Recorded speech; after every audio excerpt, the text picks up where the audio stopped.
Vamos a hablar de trabajo. El trabajo que vamos a estar viendo aquí en metalurgia, o más bien en los procesos termodinámicos, va a ser el trabajo de expansión.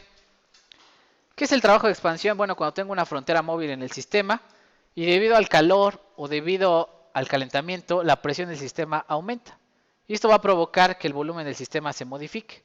Al modificarse el volumen, pues va a aplicar trabajo sobre los alrededores, o si yo comprimo el sistema y modifico la presión del sistema, es probable que yo tenga que aplicar trabajo a mi sistema termodinámico. La ecuación para deducir el trabajo, pues bueno, no tiene mucho sentido. De hecho, si ustedes despejan de aquí es fuerza por unidad de área. Este signo menos tiene que ver con que es la fuerza del exterior hacia el interior del sistema. Tiene que ver con la convención de signos, ¿no? Si es exotérmico, entra la energía al sistema y si no sale. Y por ahí, si ustedes sustituyen la fuerza, que es presión por unidad de área, la sustituyen aquí en la expresión, pues les va a quedar esta diferencial, área por diferencial de distancia. Área por distancia es diferencial de volumen, básicamente, y entonces les queda una integral muy bonita, ¿no? Originalmente el trabajo es una integral de línea. Y ahorita vamos a explicar qué es esto que tiene que ver con la integral de línea. ¿Qué quiere decir? Que si el trabajo yo lo realizo por etapas, la expansión la realizo por etapas, voy a obtener distinta cantidad de energía que si la realizo de un solo golpe. Es decir, si un pistón de un auto sube en un segundo, aporta un trabajo distinto que si sube en 10 segundos. Si sube más lento, aprovecha mejor la energía de quién, del sistema, pero yo no voy a tener el tiempo para pisar el acelerador y esperarme 10 minutos a que levante el pistón. Entonces, es un balance entre qué tan lento hago un proceso, qué tanto quiero aprovechar o qué tan eficiente quiero aprovechar mi trabajo con respecto a la velocidad a la que se va a llevar a cabo. Por eso se dice que es una integral de línea, depende de la trayectoria que yo le dé a mi sistema. Ahora, como es una integral de línea, también la diferencial no es una diferencial exacta. ¿Qué quiere decir que no sea una diferencial exacta? Que si yo modifico tantito el volumen, pues depende de cómo modifique yo el volumen para yo saber la modificación de trabajo que voy a obtener de mi sistema. Es decir, estas derivadas, si se dan cuenta, tienen como una delta chistosa. No es una parcial total. De hecho, el trabajo se define con una diferencial inexacta. ¿Qué quiere decir inexacta? Que depende cómo yo modifique el volumen, la cantidad de trabajo que voy a obtener. Voy a poner ahí el ejemplo, la gráfica de lo que sucede. Vamos a poner ahí la caricatura. Entonces tenemos ahí nuestra gráfica de presión en el eje de las Y y volumen en el eje de las X. Y tenemos ahí un pistón, ¿cierto? Vamos a suponer que la presión inicial del sistema es alta, la presión que está aquí arriba. El pistón está en compresión y el volumen es pequeño. ¿Qué pasa cuando yo desplazo el pistón y expando el sistema? Lo que va a suceder es dos cosas. Si yo lo hago de un solo golpe, voy a tener que poner una presión final menor a la presión inicial. Cuando yo haga ese cambio de presión, le quito presión al sistema. ¿Qué va a pasar con el sistema? Se expande. Si se expande de un solo golpe contra una presión menor, lo que va a aprovechar es el área café que está aquí abajo. Esa es la energía que va a aprovechar si yo lo hago de un solo golpe. Es decir, si yo tengo aquí, por ejemplo, 2 atmósferas de presión y de golpe le quito una atmósfera, se queda con una presión de una atmósfera, el sistema se expande y de hecho esta sería el área bajo la curva, el rectángulo que está aquí abajo. ¿Qué pasa si yo sigo una trayectoria de gas ideal? ¿Qué sería seguir una trayectoria de gas ideal? Pues que reduzco la presión un poquito y espero a que se expanda. Reduzco la presión otro poquito y espero a que se expanda. Y lo hago lentamente. Verán que aprovecho toda el área bajo la curva roja, esta que está aquí abajo. ¿Cuál es mayor, el área bajo la curva roja o el rectángulo de color que café? Es mayor el área que está debajo de la curva roja. ¿Qué quiere decir? Que si yo sigo la trayectoria de un gas ideal, lo expando lentamente, voy a aprovechar más la energía que si lo expando de un solo golpe. Por eso la idea de que el trabajo es una diferencial inexacta o que es una función de trayectoria. Ahora, vamos a poner ahí cómo se calcula la presión, perdón, el trabajo de expansión para un sistema termodinámico. Caso 1. La presión final a la que dejo el sistema es constante. ¿Qué quiere decir? Que, bueno, de mi definición de integral para el trabajo de expansión, la presión es constante, pues sale de la integral y simplemente esta sería la fórmula. Si la presión es constante, sería menos P delta B. ¿Sí?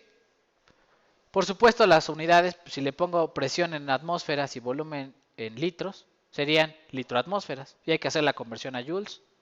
¿O conversión a qué? A calorías.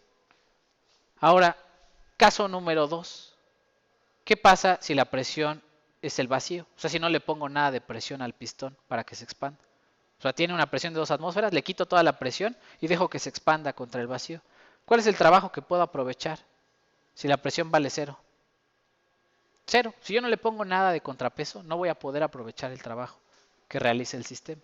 Porque la presión vale cero y la integral de cero, si es una recta que está sobre el eje, ¿cuál es el área bajo la curva? Cero. ¿Cierto? Entonces la presión, cuando se expande un sistema contra presión de vacío, no puedo aprovechar el trabajo. Y el último caso, ¿qué pasa si la presión del sistema se realiza de forma paulatina o lentamente? A esto le llaman un proceso ¿qué? Reversible. Por ejemplo, siguiendo la trayectoria de un gas ideal. ¿Qué tendría que hacer en la integral? Sustituir P con la ecuación de gas ideal y luego hacer la integral. Todas las variables son constantes excepto ¿quién? El volumen. Lo que se está expandiendo ahí es el ¿qué? El volumen. Entonces, por favor, aquí en la integral de trabajo, que es menos la integral de P delta B, sustituyan la presión de un gas ideal e integren. ¿Cuál sería la ecuación para calcular el trabajo? Ustedes así con su cabecita, intégrenla. ¿Qué quiere decir? Que la presión de esta ecuación de gas ideal despejo P y la sustituyo aquí adentro. Y hago la integral.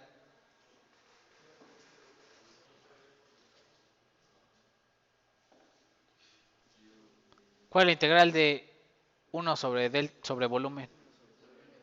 Logaritmo natural, ¿no? Entonces sale un logaritmo, ¿cierto? ¿Queda así? ¿Sí les quedó así? Perfecto. Esa es la forma de realizar paulatinamente la expansión utilizando la ecuación de gas ideal. ¿Qué pasa si lo hago de forma reversible con un gas de Van der Waals? ¿Cuál sería la forma de hacer la integral? ¿Qué tendría que hacer con esta ecuación? ¿Despejar a quién? A la presión, ¿cierto? Y luego integrar lo que queda. ¿Sí? ¿Dudas, preguntas con lo que hay que hacer? Sale, échenle, ¿no? Ustedes pueden, ¿no? Los que sepan integrar, pues, despejan a presión y lo suben aquí arriba con el menos de afuera y lo integran. Son dos integrales. Ya los que quieran ejercicio de mate, ahí está, ¿no? Si dijeron, ¿para qué tanto sangré con cálculo 2, cálculo 1? Aquí llegó la hora de usarlo. Siempre decían, hay una aplicación de las integrales allá en cálculo, ¿no? Siempre dicen, no, un día la van a ocupar. Ya llegó el día, ¿no? Hoy es el día. Entonces hay que ocuparla, aquí se integra, ¿sí? Siempre a los matemáticos les preguntan, ¿y para qué se aplica? Y todo el mundo dice, no, pues área bajo la curva y ya, ¿no? Y hay otras aplicaciones, así dicen, ¿no? Y hay otras, ¿no? Hoy es el día de, hay otras, esta es otra, ¿no? Aplicación.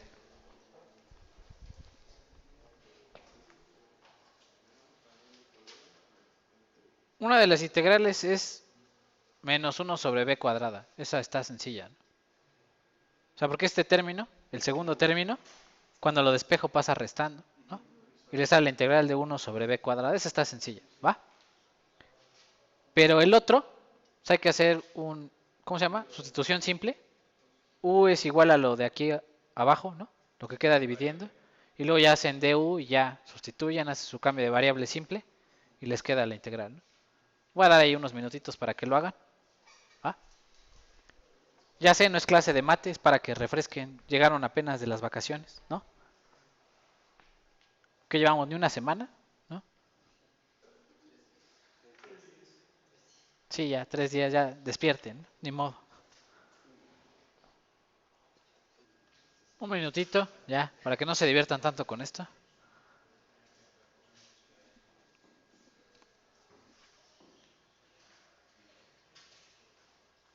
Ahí está el despeje para P, ¿cierto? Y luego van las integrales. Según yo serían esas dos, ¿no? La de acá me da un logaritmo, porque es como si tuviera 1 entre x menos algo, ¿no? Y la otra me da 1 sobre b, ¿no? Menos 1 sobre b, ¿cierto? ¿Sí? ¿Tiene sentido? Y lo único que hice fue ponerle límite superior e inferior.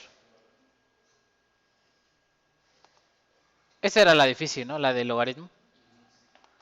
Porque había que hacer un cambio de variable, ¿no? Sacar la diferencial, ¿no? Y volver a sustituir.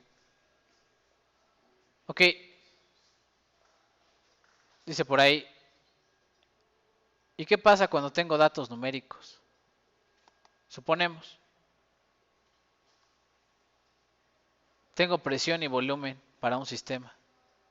¿Cómo mediría el volumen de un pistón, por ejemplo? Con la altura, ¿no?, a la que se encuentra el pistón. ¿Y cómo mediría la presión? Una celda de carga, que estuviera midiendo a qué presión se encuentra el sistema. Un barómetro. Y imaginemos que tenemos estos datos. ¿Cómo calcularíamos la integral del trabajo? Sería calcular el área bajo la curva, entre los puntos, ¿cierto? Entonces vamos a utilizar una regla que se llama la regla del trapecio para hacer integrales numéricas. Todo este tipo de técnicas, que es derivada numérica, Newton-Raphson, integral numérica, regla del trapecio, las vamos a utilizar a lo largo del semestre, varias veces. Aquí las vamos a aprender por primera vez, pero las vamos a usar varias veces en varios cálculos. Entonces vamos a hacer integral numérica con esta. ¿Cómo se haría la integral numérica?